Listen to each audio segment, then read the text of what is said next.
Hello, welcome to the Wargamer. I'm your host, Rob, and if you're a Stormcast fan, this video is going to brighten up your day because Games Workshop, that's right, the miniature manufacturer of Age of Sigmar, has just shown off a new Stormcast Eternal with an appropriately Stormcast Eternal silly name.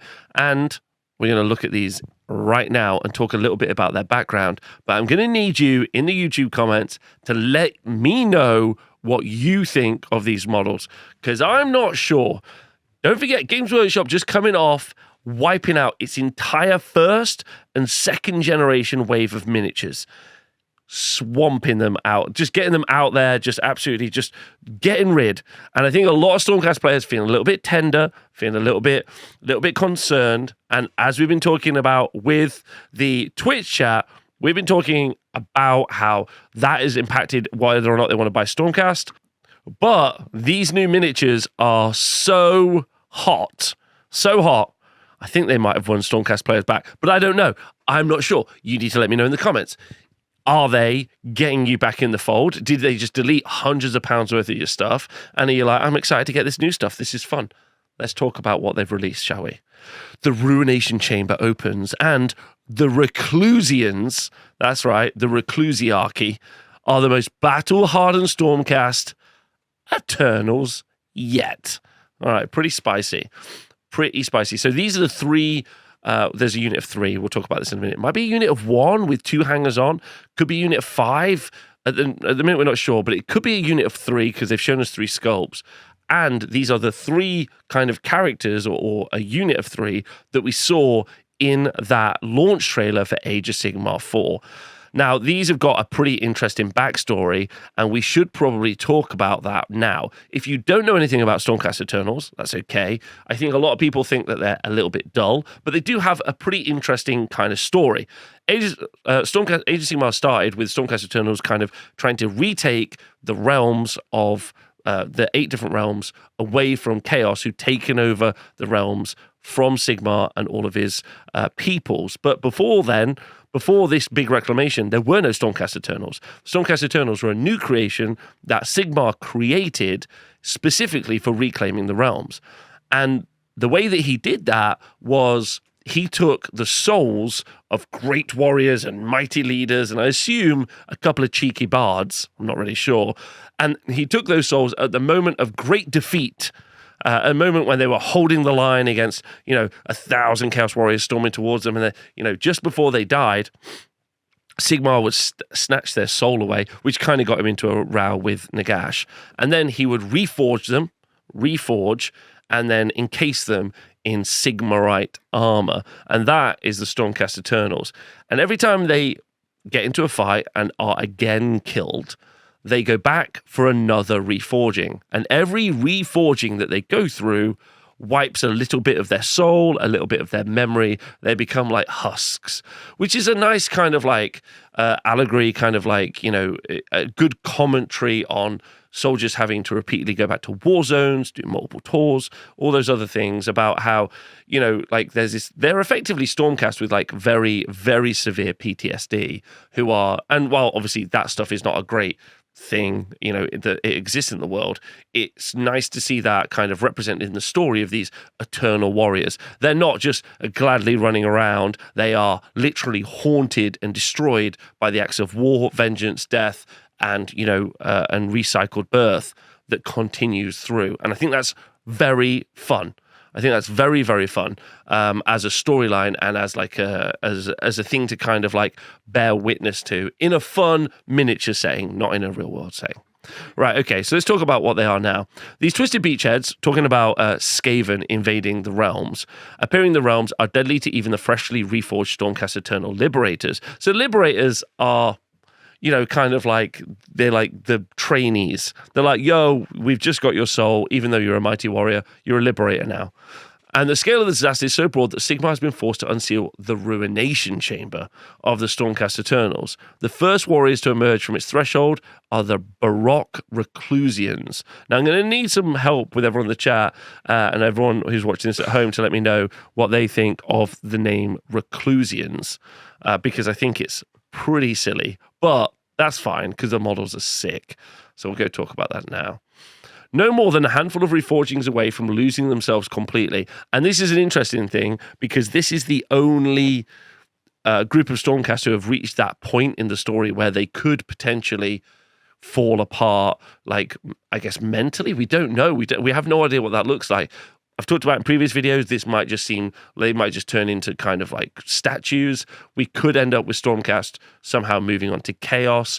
We don't know as of yet, which I think is interesting. But the fact that they are only a handful of, reforgings away from turning back into, I don't know what. Like, that's quite fun. What does that endpoint look like? Maybe we'll never see the endpoint, but here we go.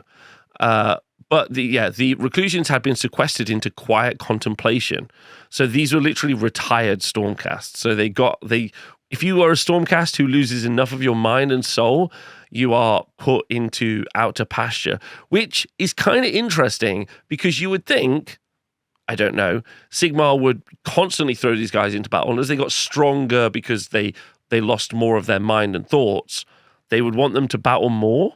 But it may be the consequence of them eventually getting to, the end of being able to be reforged is so dire that they haven't let that happen, which I think is interesting. Anyway, but the need is too great for the hour too dire for these stalwarts to remain at peace, right? Yeah, maybe they go on a rampage, exactly. Like, what happens when they get to the end? They are unflinching in battle, striding into the most inhospitable battlefields, their lightning-scoured souls shrugging off the corrupting influence of chaos. Okay, and here's our first mini of the three. And I'm going to say there's loads of elements about this that I like.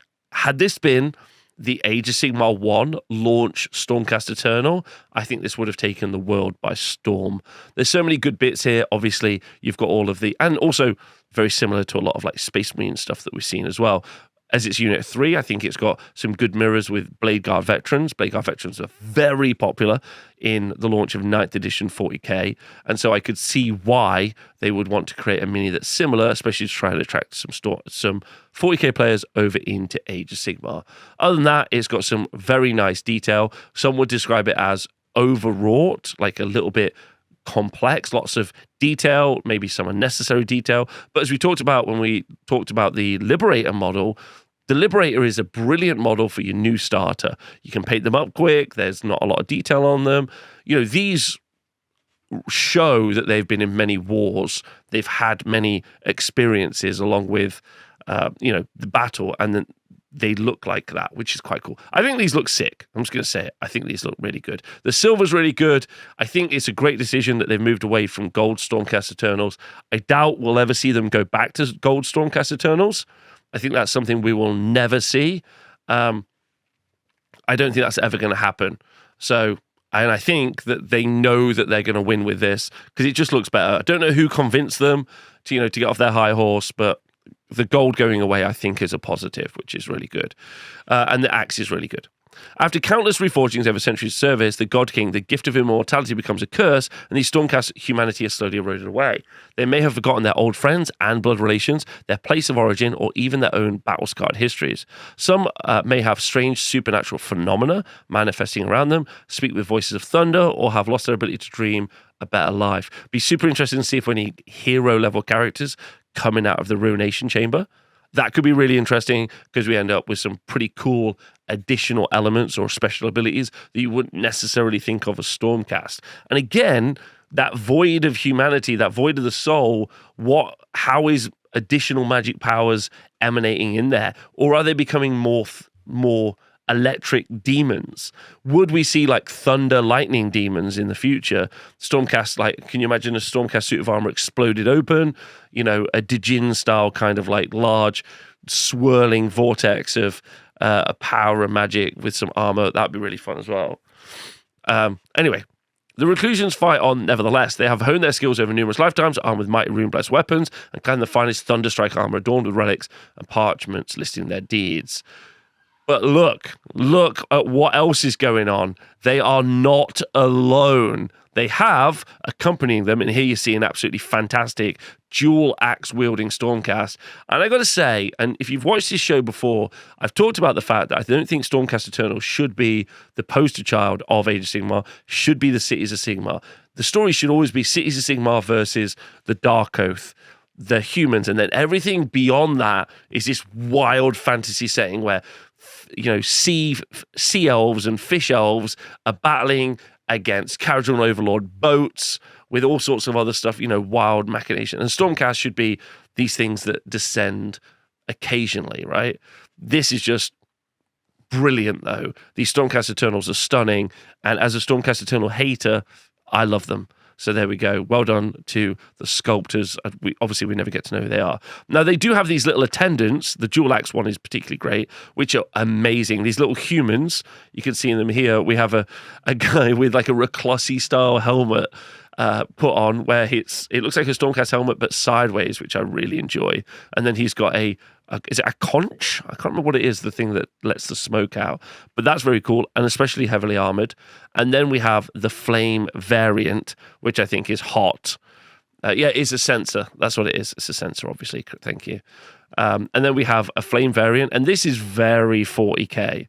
This is very much, you see this in the Dark Angel range, very much 40k. So again, some big nods towards, I think, trying to bring some 40k players over. But for me, as a Sigmar fan, I think they look really cool, and I like the story as the reason that they're there. When the Reclusians take up arms, they are accompanied by a mortal priest called Memorians. Often direct descendants of the Stormcast Eternals themselves, they are an anchoring presence for the Reclusians, ensuring that the precious humanity that grounds them does not slip away. Now, because obviously, as I said, some of the souls of these Stormcasts were taken at the kind of moment of their death, it's very possible that many of them had children, had families, and then you see in the descendants. And so the descendants, moving into battle, their old befuddled granddad, who's got a voice of thunder and a giant axe, is like a wild bit of story. Especially if you're like a kit basher, you could, while the two kits that come with this unit of, I think, 3, one of the sculpts is I think female presenting, which I think is super cool. So I think, a female presenting mini and then 2 male presenting minis. We've also got these 2 additional kind of humans. I wonder what that's going to look like rules wise. Are they going to end up as like these just count as and aren't actually on the board? Are they going to have some special rules like we see with the Squire from the Cities of Sigmar for the Marshal, which I think is incredibly cool rules, and it does look like they're going to potentially move down that route. You also see that with some of the other cities models as well. These additional like little models that are part of a unit that provides some sort of special rule, I think is super good.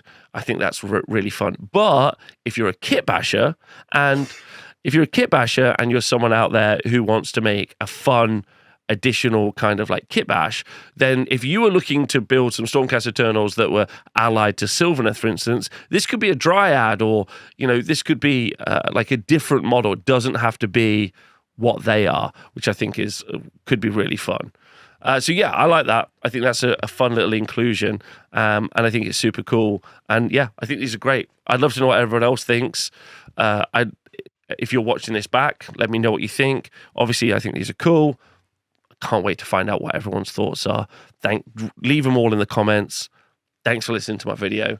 Thanks for watching, Wargamer. See you soon.